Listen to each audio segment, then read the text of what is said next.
Yo, welcome back to another video. Today, I am doing a recap of the NBA, all the NBA games of what happened yesterday. It is currently March 11th on a Monday, so I'm talking about Sunday, March 10th, for an FYI. Let's get into it right away. I don't want to hold your time up. First up, the Milwaukee Bucks versus the Los Angeles Clippers. The Milwaukee Bucks won 124 to 117, and that's not what I'm going to be talking about. Every single game I'm going to talk about basically one thing. As you see, boom, these two guys, the stars of the Milwaukee Bucks, became the first duo since 1980 to have each at least 30 points and at least 10 assists. Giannis ended the game with 34 points, 7 rebounds, and 10 assists. Dame Lillard ended the game with 35 points, 7 rebounds, and 11 assists. While ESPN posted Giannis for his stat line, Dame won player of the game. Which makes sense, you know? And Dame had 7 threes that game. Absolutely amazing. I think they're the first team to do that since 1980, but the first team to have it each have 7 rebounds. And I'm pretty sure the last duo to do it was Larry Bird and Nate Archibald for the Celtics. Moving on. I don't know why I did it like that. Moving on, brother. The Rockets beat the Kings in a close but not close game. They won 112 to 104. The things I'll be talking about though is boom. Alfred Sengun was injured that game. He hurt his leg, got carried out by a wheelchair. The Rockets still ended up winning, which is still a surprise because the Rockets are a poverty franchise. But another thing is boom. Sabonis having another monster game. Sabonis is a beast stat-wise. I don't know why the Kings can't do better. They should have beat the Rockets. Sabonis had 25 points, 15 rebounds, 8 assists, 3 steals, and 2 blocks while shooting 91% from the field. No threes have taken. He shot 10 for 11, and they still lost. And De'Aaron, it was everybody around him, actually. They just played bad around him. Sabonis went absolutely crazy, like always. Go check out the other video. Next up, we have the Pacers Magic game, where the Magic won 111. The Magic did not win. The Magic lost 111 to 97 to the Pacers. While people played good, of course, besides Nembhard, who had 0 points in 25 minutes. Like, what were you doing? The Magic really lost. Well, the Pacers are a better team. The Magic lost because of the Pacers bench. TJ McConnell and Obi Toppin both have good games, each having 17, with McConnell having 6 rebounds, 6 assists, 2 steals, and a block with it, with Obi having 8 rebounds, shooting 77% from the field.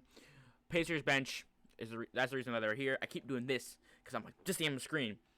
But this is why the Pacers are showing, because the Pacers bench is the reason they won that game. Moving on. Wizards Heat.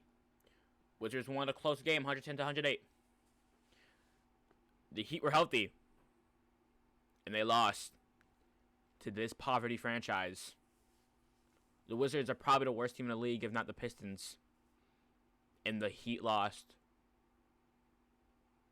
I don't care. Poole off the bench now. Stinky game. He sucks. Jordan Poole sucks. But Tyus Jones, 12 points, 16 assists, and Kuzma and Kispert each 20. Sorry, Kuzma had 32 and 9, and he was playing center. Bam had 16 rebounds, shot 50% on Kuzma. I can't. Heat, you suck. Wizards, you suck too. But I guess you won a game. Moving on. The New Orleans Pelicans beat the Atlanta Hawks 116 to 103. Thank you to, I guess, Ingram having 10 assists, but that's not why. Zion had 27 points, 6 rebounds, 7 assists, 2 blocks, shooting 71% from the field. And off the bench, Trey Murphy the third, having 28, 7, and 2, shooting 55% from the field. With 6 threes, shooting 46% from 3. Zion and Trey Murphy the third are the reason they won that game. Oh, we all know the Hawks are mid. Zion showing what he should be. Trey Murphy showing what he can be. But on the Hawks side, they still had good games. Trae Young actually wasn't playing, so they probably would have won with Trae Young because Murray had 23 and 11. Bogdanovich had 25 and 7. Clint Capella had 18 and 14. It was a good game, but without Trae Young, it's not having. And if you're starting a guy named, I don't even know how to pronounce his name, V.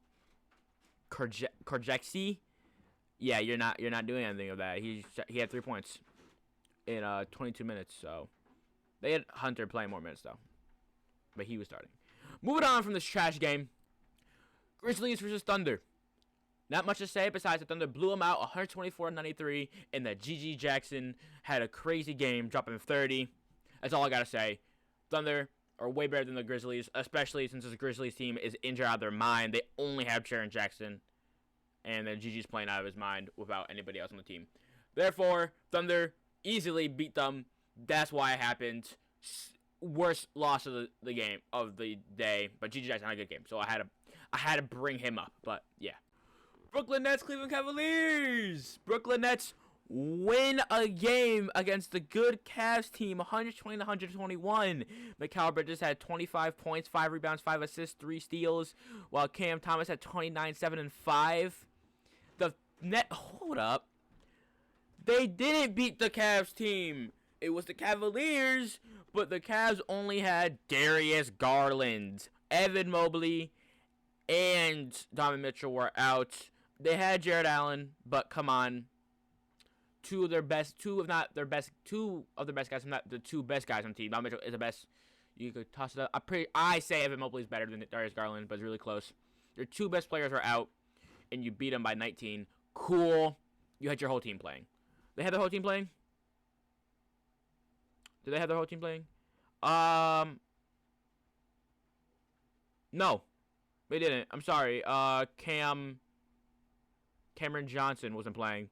But still, the Cavs were not playing other players. Cool Nets, you won a game. Next game, probably the worst game that happened yesterday. Sixers versus the Knicks. 79-73. Has to be one of the lowest games I've ever seen in a long time. 79-73? That's some plumber ball stuff, you know? Of course, Embiid's hurt. Maxey wasn't playing. It was Tobias Harris, Kyle Lowry, and Kelly Oubre Jr. Kelly Oubre Jr. had 18 and 10 with 3 steals. Off the bench, Buddy Hield had 16 and 7 rebounds. Paul Reed had 13 and 7 rebounds with 4 blocks. That's why they won by 6 points in this low-scoring game. The Knicks only had Jalen Brunson and Dante DiVincenzo. No, they didn't. They had basically everyone besides Julius Randle and OG. Actually, no, they had missed a lot of people. They didn't have Randle, Onobi, Milton, or Mitchell Robinson. The Knicks definitely win that if they're all healthy. It's a high-score game if everyone's healthy.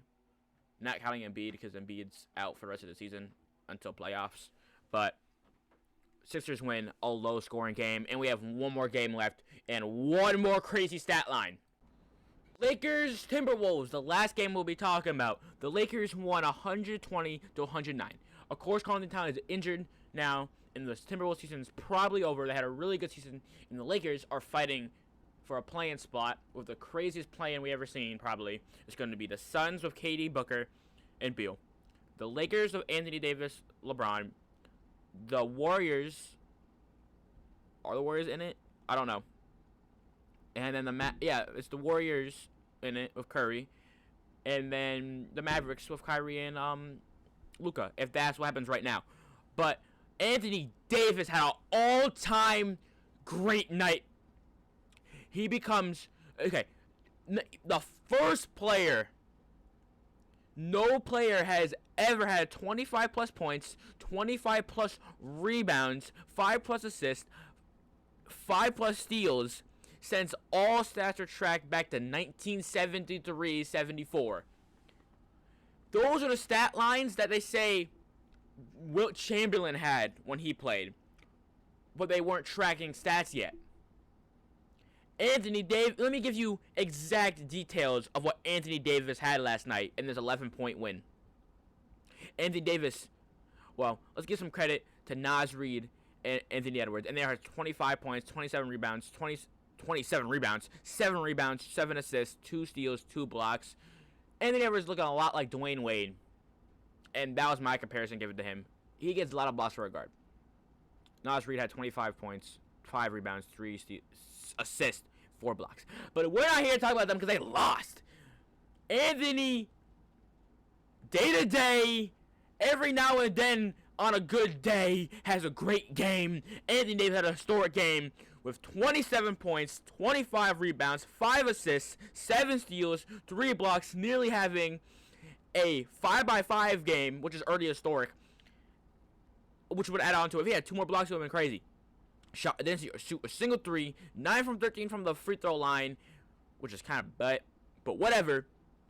53% from the field. And LeBron was 63% from the field, having 29, 8, and 9. Everyone else helped out. Reeves 19, Russell 13, Rui 15, whatever. It didn't matter because Anthony Davis had a historic night. And this is what Anthony Davis should be doing. Not even a historic night every single night. We don't need that. It's basically not possible. No one's the myths of Wilt. You already know what I think about Wilt. Fraudulent, you know. But Anthony Davis was doing this in this era. To be fair, Cat wasn't playing and Rudy Gobert wasn't playing.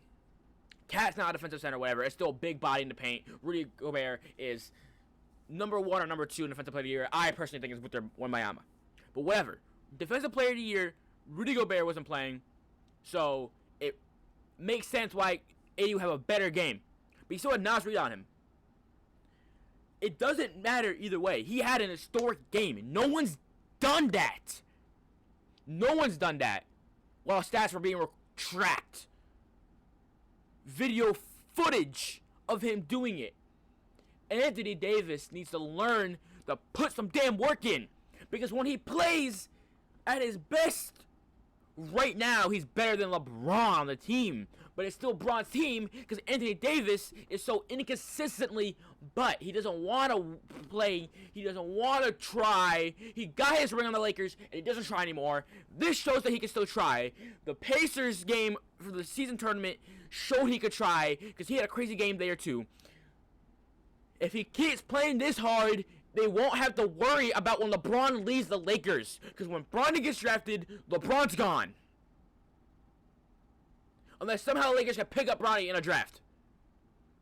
Anthony Davis needs to learn to turn a switch on every damn night. Because when he barely tries, he somehow gets hurt, right? But when he's going his best, he's perfectly fine. Anthony Davis, please. I'm a Celtics fan, and I'm telling you, please, play basketball. Like, do what you could do. You're one of the best players in the league. We've known that. We've seen you on your Pelican days. We've seen you try in the playoffs when you won that ring. We've seen you that in-season tournament game against the Pacers.